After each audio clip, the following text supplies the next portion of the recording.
नमस्कार, धन्यवाद रवि, बहुत-बहुत बहुत ही अच्छा लगा कि आज हम इसी मंच पर जुड़ रहे हैं और सिमिलर सोच के साथ भी।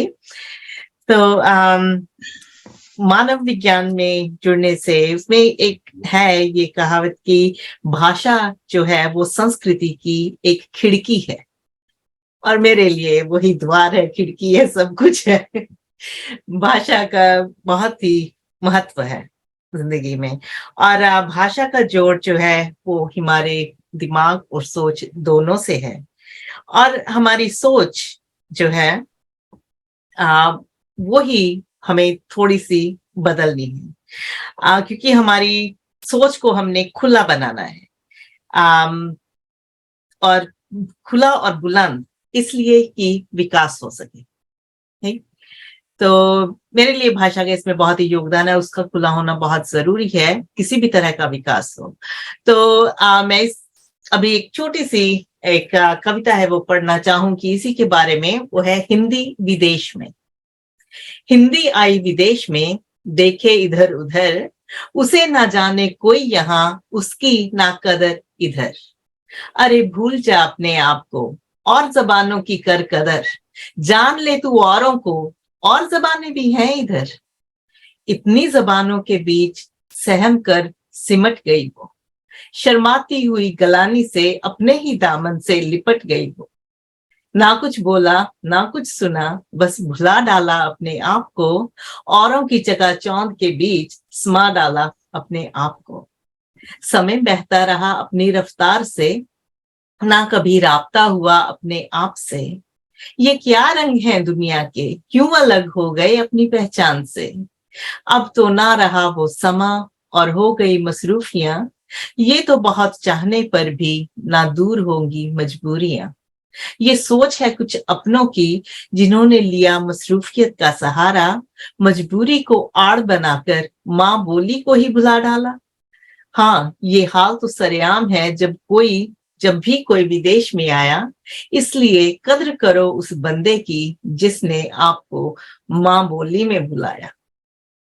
तो मेरे लिए उस बंदे के लिए हमेशा ही कद्र रहेगी जो कि मेरे साथ हमारी बोली में बात करेगा। और ये मैंने बहुत ही मिस किया जब मैं यहाँ पर नई नई आई थी। तो तब तो था कि हाँ भाई स्कूल जाओ, इंग्लिश सीखो, ये करो वो करो। तो अभी रहने दो हिंदी को, अभी घर में भी बात करो ताकि आपकी इंग्लिश अच्छी हो जाए, ये वो। तो इसलिए उसके बाद मैंने देखा कि 3-4 साल के बाद इंग्लिश परफेक्ट हो गई, ये वो सब कुछ ठीक हो गया, लेकिन हिंदी वो अपने आप में बोल नहीं पा रही थी। लोग अगर कुछ कहते तो मैं उसका जवाब दे पा रही थी, कोई बात नहीं, लेकिन मैं अपने आप से कॉन्वर्सेशन नहीं शुरू कर पा रही थी। तो फिर मुझे कुछ हुआ कि हाय, मैं वहां से तो हाई स्कूल करके आई हूँ और हिंदी हमारी भाषा रही है, ये हुआ क्या है। तो जो कोई भी मुझे किताब मिली, मैगजीन, और तब तो 40 साल पहले की बात है, और तब तो ये किताबें वगैरह भी नहीं थी यहाँ पर इतनी ज्यादा कनाडा में। तो जो भी मेरे हाथ लगा, मैंने रामायण पढ़ डाली, महाभारत पढ़ डाली, वीडियोस इनकी देख डाली, सब पुराण पढ़े, ये बोले, तो इसलिए कि हिंदी वापस आ जाए, है ना। तो लेकिन ये भी सोच है, ये मेरी सोच थी। और यहाँ पर और भी लोग हैं, और मेरे परिवार में भी ऐसे लोग हैं जो कहें अच्छा ठीक है, अब नहीं बोली जाती, अब हम भूल गए हैं, ये वो। तो लोग हैं ये कि बहाना बनाते हैं। तो अगर आपने अपने आप को अच्छी तरह से विकसित करना है तो आपकी सोच को खुला होना चाहिए, और सोच के लिए भाषा का भी जो जोर है वो भी बहुत जरूरी है, उसका योगदान, और उसको भी एक खुले दौर से आपको उसको भी विकसित करना चाहिए अपने दिमाग से। तो ये थोड़ी सी सोच हमें अपनी बदलनी पड़ेगी। और यहाँ पर एक और बात जो कि मैं सोचती हूँ कि लोगों को अपने बच्चों को सिखानी चाहिए, वो ये कि यहाँ पर 2 भाषा तो है ही, इंग्लिश है और फ्रेंच है, और साथ में तीसरी भाषा भी हो तो भी बहुत स्टूडेंट्स को चाहिए होती है आगे कुछ और करने के लिए। तो हम लोग अपनी भाषा ही क्यों नहीं चुनते। हम हमेशा किसी और की भाषा की तरफ जाते हैं, चलो जी हमने चाइनीज ले लेते हैं, जापानीज ले ली, स्पेनिश ले ली, ये भी लो, ये बात नहीं है कि नहीं लो, लेकिन अपनी भाषा को भी उसमें कहीं उसका भी रूम बनाओ, उसकी भी उसको भी देखो, उसको भी पालो पोसो, ये भी एक इसी तरह से ही है। तो एक तो वो हो सकता है, और दूसरा मैं भी बहुत साल पहले काफी ट्रांसलेशन वगैरह का काम किया था, और मुझे भी इसमें दिक्कत आई थी, क्योंकि मैं जहां पर भी जाती थी पंजाबी ट्रांसलेशन आप कर दो, या वहां पर है गुजराती भी है, लेकिन हिंदी ट्रांसलेशन ही नहीं है। क्योंकि और एक इसका ये भी रीजन है कि हम लोग जो है, हम दूसरी भाषाएं बहुत जल्दी से सीख जाते हैं और हम उसको बोलना शुरू कर देते हैं, और यहाँ पर किसी को हिंदी की तो ट्रांसलेशन ही नहीं चाहिए, हिंदी वाले सभी जो है इंग्लिश और फ्रेंच ही बोल रहे हैं। है ना? तो ये भी हमें कुछ मिलकर ही इस मुद्दे को आगे लाना चाहिए कि ठीक है, हम बोल तो लेते हैं, लेकिन हमारे बच्चों पर फिर इसका क्या असर पड़ेगा, वो तो इससे दूर ही चले जाएंगे ना। तो इसलिए मेरे ख्याल में हमें, चाहे हम बोल सकते हैं या ये भी है, लेकिन हमें दूसरी भाषाओं को भी मद्देनजर रखते हुए हमें हिंदी को भी थोड़ा सा इसको पुश करना चाहिए कि हाँ भाई, इसकी भी ट्रांसलेशन होनी चाहिए, इसका अनुवाद भी होना सब जगह जरूरी होना चाहिए। क्योंकि हम बहुत ही ज्यादा अपनी प्रांतीय भाषा पर तो चले जाते हैं, लेकिन जो हमको बांधे हुए है, भारत देश को बांधे हुए है, हिंदी है, हमें उसको भी तो साथ में रखना है, ताकि हम लोग उससे भी बंधे। मैंने ये जो न्यूज़पेपर शुरू किया था इंग्लिश में इसलिए शुरू किया था, क्योंकि सभी लोग जो हैं भारत के जो भी हैं, जो भी यहाँ पर आए हुए हैं, उनमें इंग्लिश जो है वो ज्यादा थी, मीडियम उसका था ज्यादा, कि वो सभी लोग पढ़ सकते हैं और समझ सकते हैं। और इससे भी पता चलता होगा कि या तो हम प्रांतीय भाषा की तरफ जाते हैं, और या फिर उससे उठकर इंग्लिश की तरफ आ जाते हैं, और जो बीच जो हमारा मीडियम है, भारतीयों का मीडियम है, हम उसी को ही भूले जाते हैं, और वो हिंदी है ना? तो हमें उसको भी थोड़ा सा आगे लाना है। मैं कोशिश करती हूँ कई बार कि हाँ कुछ हिंदी में भी डालो, ये करो वो करो, लेकिन मेरे ख्याल में हमें इसको थोड़ा सा और मिलकर और एकाग्रता से इसको पुश करना पड़ेगा, इस मुद्दे को, कि हिंदी को हम आगे लेकर आए, कि इस तरह से कि हर जगह पर जहाँ और भी भाषाओं का अनुवाद है, वहां पर हिंदी का अनुवाद भी हो।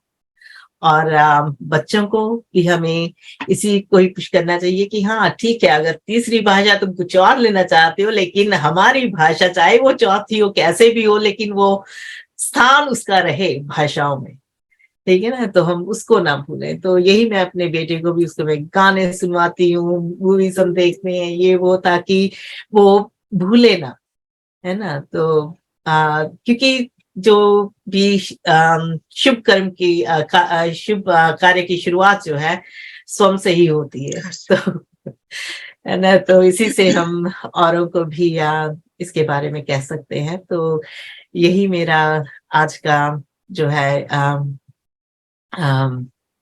पॉइंट है कि हिंदी को हम अपने आप से शुरू करें, अपने से, अपनी फैमिली से, और इसको बोलने में हिचकिचाए नहीं, चाहे वो जैसे भी हो, हम बोलते हैं तो हम दूसरों के साथ भी बोले, क्योंकि हिंदी भाषा ने भी बहुत सारी भाषाओं को जोड़ा है। कि जैसे हम उर्दू का कह लें, 20 साल पहले यहाँ पर क्या था कि लोग जब पाकिस्तान से आते थे, वो कहते, ओह नहीं नहीं, हम हिंदी नहीं बोलते, हम उर्दू बोलते हैं। फर्क क्या है? आप मेरे साथ बात कर रहे हो, हम दोनों एक दूसरे को समझ रहे हैं अच्छी तरह से, तो फर्क क्या हुआ हिंदी और उर्दू का?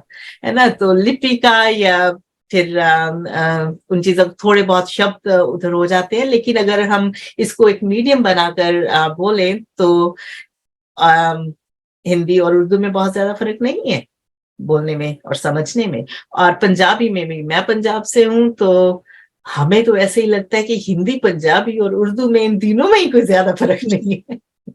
है ना? तो आप प्रांतीय भाषाएं भी अपने अपने तरीके से हिंदी से ही जुड़ी हुई हैं।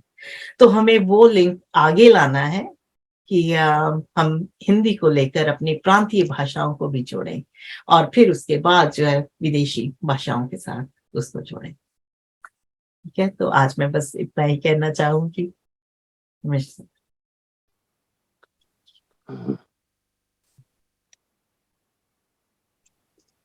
एक बात कह सकती हूँ बीच में रवि जी, जैसे मोनिका जी आपने कहा ये पूरे पश्चिम मैंने किताब लिखी थी और उसमें बिल्कुल यही बात मुझे लगी कि हम अपने बच्चों को अंग्रेजी नहीं सिखाते, हिंदी नहीं सिखाते, क्योंकि हमें लगता है कि वो स्कूल में पिछड़ जाएंगे और हमको जल्दी से जल्दी बच्चे, चाहे वो 2 साल का है 10 साल का, जिस भी उम्र में आता है, सबसे पहले उसको हिंदी छुटानी है उससे और अंग्रेजी सिखानी है, जिससे कि वो पिछड़े ना।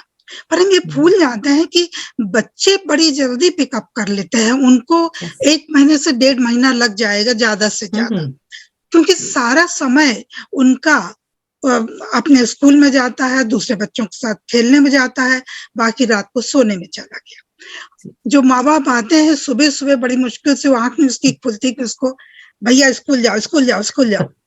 स्कूल से जब वो आता है तो माँ बाप कोई घर में नहीं होता कि आप नए जो इमिग्रेंट्स आते हैं तो मियाँ बीवी दोनों काम कर रहे हैं, पैसा चाहिए फलाना ढिकाना, और हम यही कहते हैं हम बच्चों के लिए ही तो कर रहे हैं।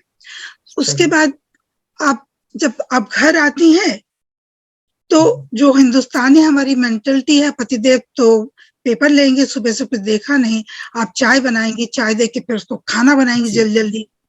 बच्चे के साथ आपको बिल्कुल समय नहीं मिलता, एक्सेप्ट कि कैसे हो, ठीक हो, भूख लगी, अच्छा खाओ। आपने उसको खिलाया पिलाया नहलाया धुलाया, वो सोने चले गए। तो हमारा जो कन्वर्सेशन होता है बहुत ही वार्तालाप बड़ा लिमिटेड होता है।